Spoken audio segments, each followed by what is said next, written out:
Les policiers de la BAC de Lens ne traitent donc plus que les appels d'urgence, une façon pour eux de protester contre le manque de moyens. Ils ne peuvent pas faire grève, alors ils ont entamé le mois dernier un mouvement d'humeur.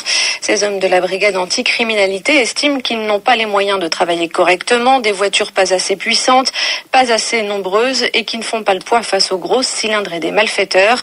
Et ces problèmes matériels touchent en fait, selon eux, l'ensemble du commissariat Odile Sonnellard. Aujourd'hui, ce sont les hommes de la BAC qui se mobilisent, mais c'est en fait l'ensemble des services du commissariat qui semblent touchés par le ras-le-bol.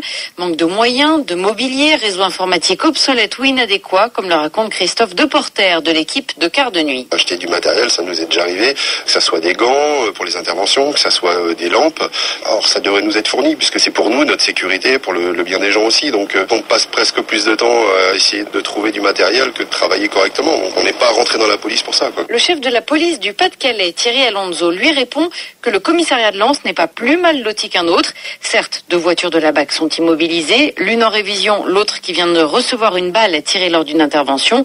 Mais les résultats du commissariat de Lens sont là et les équipes performantes. Moi, je remarque que depuis le début du mois, cette unité a procédé à 29 interpellations en flagrant délit, ce qui est quand même quelque chose. Donc, moi, je pense qu'il ne faut peut-être pas donner à cette affaire toute la difficulté que vous m'indiquez, parce que ça n'a pas lieu d'être. Moi, je ne vois que des policiers qui font leur travail, et je ne vois pas plus de problèmes à Lens que dans un autre commissariat de police. Le chef de la police du Pas-de-Calais qui assure que la situation concernant les voitures de la BAC devrait bientôt rentrer dans l'ordre. Le couple